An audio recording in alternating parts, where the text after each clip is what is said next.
the most leaked England squad ever. Those that are missing, there is no Phil Foden, there is no Cole Palmer, no Trent Alexander-Arnold, instead it's Jed Spence. You're not going to believe this, guys. Harry Maguire is said to be excluded from the England squad. Harry Maguire is not going to get in this team. I won't watch a World Cup of this. Thomas Tuchel has shocked England, confused the world, and built a World Cup squad that looks controversial on paper, but dangerous on grass. Well, this is the full squad, which England posted on their official social media account. Cole Palmer is not going. Phil Foden is not going. Trent Alexander-Arnold is not going. Harry Maguire, Morgan Gibbs-White, Adam Wharton, Conor Gallagher, Jarrod Bowen, and Lewis Hall all left behind too. And that is why the internet exploded. They're leaving those talents at home at all. How I felt, or how I feel. Fear. A fear. This looks like absolute madness to supporters. The reasoning escapes experts. Statisticians can't make sense of it. The missing names took over every news cycle. Even seasoned voices in the sport stared at who was dropped and couldn't comprehend how England could abandon this much quality before a World Cup. To select and build the best possible team is not necessarily to select and collect 26 most talented players. Teams win championships. It's as simple as that. Yeah. Do you fear leaving those talents at home? No, I don't fear it. But Tuchel's answer was cold. But one thing I would say, it's an absolute banger of a quote from Thomas Tuchel, by the way. We don't collect the most talented players. We build a team. Let that sink in. Behind that response sits a principle English football has dodged for years. Status counts for nothing when the structure collapses. That's what makes this selection so intriguing, because while everyone focuses on the celebrities missing, Tuchel is thinking about who can endure 7 World Cup matches. England still show up with Harry Kane's finishing, Bukayo Saka's mastery, Jude Bellingham's presence, Declan Rice's command, Eberechi Eze's chaos, and Morgan Rogers' drive. Add the relentless pressure, midfield bite, aerial strength, and tactical coherence surrounding them. And all of a sudden, this England roster looks designed less for attention and more for tournament survival. This isn't the England of the past. The golden generation featured Beckham, Gerrard, Lampard, Scholes, Rooney, Terry, Ferdinand, and Ashley Cole. Reputations that seemed unstoppable in theory, but they never made a semi-final. They fell in 2002. Crumbled on spot kicks in 2004 and 2006, then couldn't even reach Euro 2008. Too many icons, too little structure, too much expectation, not enough system. Tuchel appears committed to avoiding that trap. England marched through qualification with 8 victories from 8 attempts, 22 goals registered, and 0 goals allowed. Now, they show up with a Champions League winning manager, a coach famous for adjusting formations and converting knockout football into a tactical nightmare. So maybe the frightening detail isn't that Palmer, Foden, and Trent stayed home. Maybe the frightening detail is that for the first time in generations, England have abandoned building a squad for publicity and started constructing one for endurance. This is why Thomas Tuchel's divisive England squad might be the World Cup threat nobody wants to confront. England supporters were anticipating a World Cup squad. Thomas Tuchel delivered a statement instead. The instant the roster appeared, the nation went into meltdown. Cole Palmer excluded. Phil Foden excluded, Trent Alexander-Arnold excluded, Maguire excluded, Gibbs-White excluded, Wharton excluded, Bowen excluded, Lewis Hall excluded, Conor Gallagher excluded. This stopped being just a squad reveal. It turned into a nationwide debate about what England are meant to represent. Tuchel's response was direct and clinical. Teams win championships. And then he clarified that the top 26 individuals aren't naturally the optimal group. That sounds logical, until it's your preferred player sitting home streaming the tournament on a screen. But here's what observers overlooked beneath all the fury. This was never about Palmer's ability. He possesses it. Never about Foden's capacity to swing a match. He absolutely can. Never about Trent's distribution range. Hardly any fullbacks globally can rival it. He's got it. The actual question was harsher than any of that. Can they all coexist inside the same tournament framework without compromising England's pressing, positioning, and defensive recovery? That's where Tuchel surprised everyone. He didn't choose like a supporter. He chose like a knockout specialist. Palmer, Foden, and Gibbs-White turned into the most telling exclusions, because England didn't need more invention. England had excessive amounts of identical invention. Palmer craves the right interior channel. Liberty to hesitate, link and arrive delayed. Foden thrives when floating centrally, collecting on the turn, penetrating middle zones. Gibbs-White, 14 Premier League goals and 4 assists for Forest in 2025-26, operates in precisely the same area. So when Tuchel mentioned England couldn't transport 5 number 10s, he wasn't criticizing talent. He was describing squad construction. 1 number 10 provides you command. 5 destroys your equilibrium when they all require identical zones and identical coverage behind them. Palmer's omission hurt hardest because of what he's delivered for England already. But information surrounding the squad highlighted an injury-affected campaign and unreliability, and truthfully, observation confirms it. He hasn't resembled the previous Palmer. The precision isn't completely present. In tournament competition, you cannot accommodate players still discovering themselves. Foden's situation is even more layered. Former PFA Player of the Year, among the most gifted talents England has developed in years, and Tuchel couldn't locate a defined position for him. Not a number 10, not a false 9, not a winger, not a box-to-box operator. That's the buried truth. Foden's challenge isn't ability, it's specification, and Tuchel despises vague positions when margins shrink. That's why Morgan Rogers, Eze, and Anthony Gordon suddenly become logical. Rogers delivers ball progression strength and forward momentum. 1 Europa League player of the tournament with Aston Villa and assisted 5 strikes in the contest. Eze can eliminate defenders, but doesn't require the entire framework warping around him to operate. Gordon brings harassment, recovery sprints, and directness.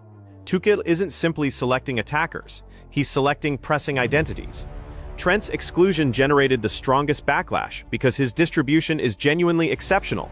Can split formations from depth like a midfielder, change angles, curl deliveries beyond defenses, convert a sluggish attack into opportunity with 1 ball. But the worry is transparent. What occurs to the territory he abandons when possession reverses? Tuchel picked right-back alternatives. Reece James, Tino Livramento, and Jed Spence all provide defensive reliability, athleticism, and versatility. Spence won't deliver Trent's vision, but Tuchel praised his energy, ability to feature both flanks and defensive strengths. The signal is unmistakable. He'd sacrifice invention at right-back, then sacrifice command of defensive changeovers. This is classic Tuchel. At Chelsea, captured the Champions League because he dominated the most threatening territories, not because he saturated the field with playmakers.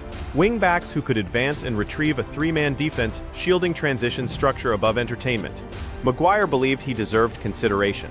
66 appearances, tournament knowledge, started 14 of United's closing 16 league fixtures under Ten Hag. Tuchel remained with the centre-backs, who anchored England through qualifying. Stones, Gowey, Konsa, Tomori, and Dan Burn. Centre-backs who can protect territory, advance into midfield, and endure when fullbacks rotate. Not who's most celebrated, who benefits the framework. That's why the reveal felt so harsh publicly. The nation noticed rejections. Tuchel noticed duplication. The nation noticed absent celebrities. Tuchel noticed positional overcrowding. For years, England have been imprisoned by the identical puzzle. How do you accommodate all the stars? Tuchel's solution is merciless. You don't. You accommodate the tournament first, then select the individuals who serve it. Reputation has been substituted by purpose, and for the first time in ages, England might not be choosing the group that appears strongest, theoretically. They might be choosing the group that's most difficult to compete against. The alarming element isn't who Tuchel excluded. The alarming element is how transparently every individual he selected belongs to the identical vision. This squad isn't louder or more spectacular than prior England squads, it's simply more purposeful. Tuchel abandoned asking how do we accommodate all the stars and started asking the question that genuinely matters in tournaments. What occurs when England surrender possession? When the contest opens up, when it's minute 85 and 1 dead ball situation determines everything. The formation mirrors that. On paper, a 4-2-3-1. Rice and Anderson, or Maino, shielding the core, Bellingham advanced, Saka right, Gordon or Rashford left, Kane connecting everything. But in possession, it transforms. 1 fullback holds, 1 pushes forward. Rice anchors, Bellingham and Rogers or Eze occupy pockets. Against weaker opposition, it can evolve into a 4-3-3 with Rice at the foundation and Bellingham attacking the penalty area. That adaptability isn't cosmetic, it's tournament insurance. The qualifying run already demonstrated the foundation. 8 victories from 22 strikes, 151 attempts created, only 34 permitted, 2.12 expected goals surrendered across the entire drive, and not a solitary goal conceded. Only the second European nation to win every World Cup qualifier without conceding, after Yugoslavia in 1954. Rice is the clear foundation. Generated 17 major opportunities in the Premier League this campaign, more than any other English individual, and topped England in qualifying assists with 4. Alongside him, Anderson isn't fashionable. He's a Tuchel choice. 1 possession 302 occasions in the Premier League for Forest. No other competitor in Europe's Elite 5 divisions even approach 200. He's not present to distribute elegantly. He's present to compress territory, claim loose balls, and halt transitions before they materialize. Then Main 2 provides England composure under harassment, receives under challenge, rotates away from contact, progresses through midfield. United won 18 of the 27 league matches he featured this campaign. Positioned Bellingham ahead of all that, connector, presser, box runner, emotional catalyst, and the machinery is complete. Since the beginning of 2024 to 25, only 3 midfielders have netted more La Liga strikes than his 14 in 58 appearances. Rodgers and Eze suit better than observers initially grasped. Rodgers delivers vertical progression, physical running, and Europa League output. Player of the tournament with Villa, 5 assists in the competition, Eze delivers a different dimension off the substitutes and has already been incisive for England. Only the second competitor after Kane in 2015 to net his opening 3 England strikes as a substitute. So when observers claim England lacked invention with Palmer and Foden absent, they're overlooking the genuine point. Tuchel hasn't eliminated creativity. He's modified the category.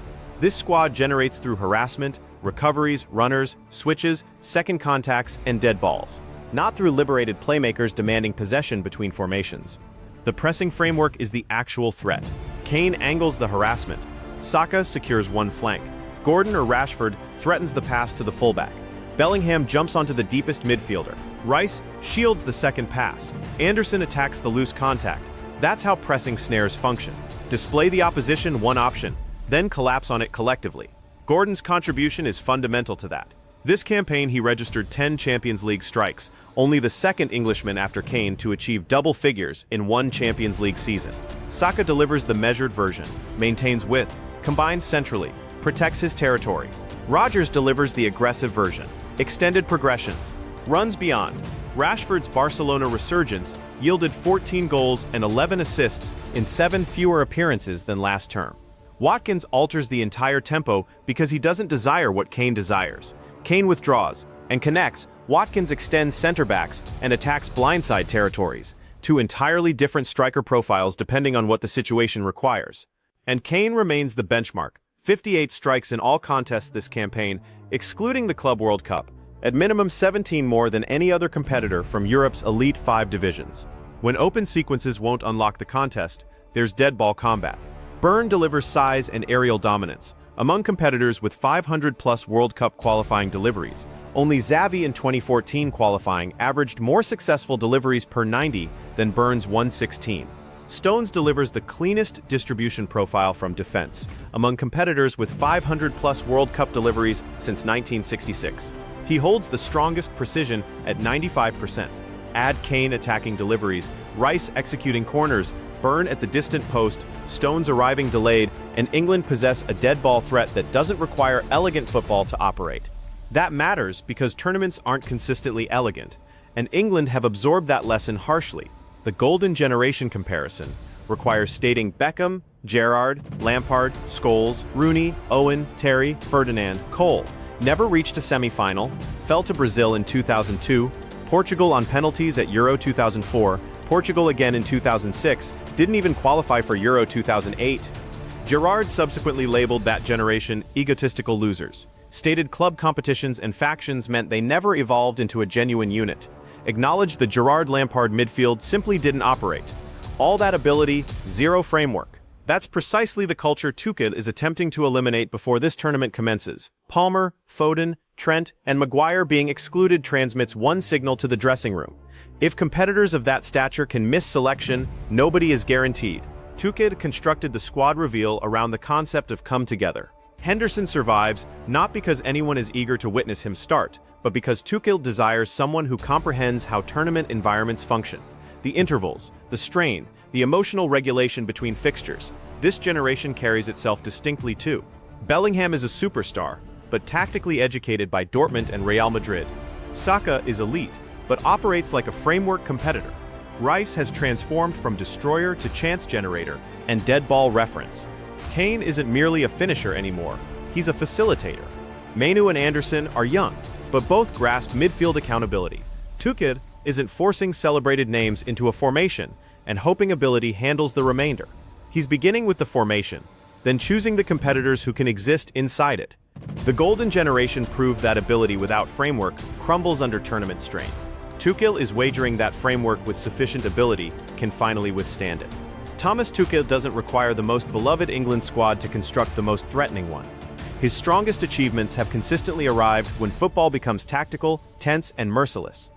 At Chelsea, he assumed control mid-season, converted a drifting group into Champions League victors, and defeated Manchester City 1-0 in the 2021 final, after eliminating Atletico Madrid, Porto, and Real Madrid throughout the route. That final wasn't determined by a masterclass in control, it was determined by discipline. Chelsea denied City rhythm, shielded central territories, and converted one changeover into the decisive moment. Not an isolated occurrence either. A year prior, he guided PSG to their inaugural Champions League final, falling 1-0 to Bayern, two separate clubs, two consecutive finals. And even at Bayern, the league campaign became chaotic. The knockout specifics still displayed his influence. Against Arsenal in 2024, Bayern restricted them to 0.79 expected goals, while generating 1.74 themselves. And Tuchel's defensive modification on the left flank kept Saka without a solitary attempt. That's his method. He recognizes one threatening opponent's strength, constructs a snare around it, and converts the contest into a detail battle. That's precisely why the World Cup accommodates him. It rewards compactness, defensive stability, squad unity, tactical precision, and regulated changeovers. These aren't supplementary qualities in international competition, they're survival instruments. You don't claim 7 contests by performing elegantly every evening. You claim them by remaining alive when the fixture becomes uncomfortable. England are no longer attempting to force celebrities into a framework. They're constructing a framework that determines which celebrities merit selection. The world is still debating who was excluded. Tuchel is already considering who can withstand 7 knockout contests. History rewards balanced mechanisms, not popularity competitions. And if Tuchel's correct, England's most threatening asset won't be one superstar, it'll be the reality that for once, the unit actually comes first.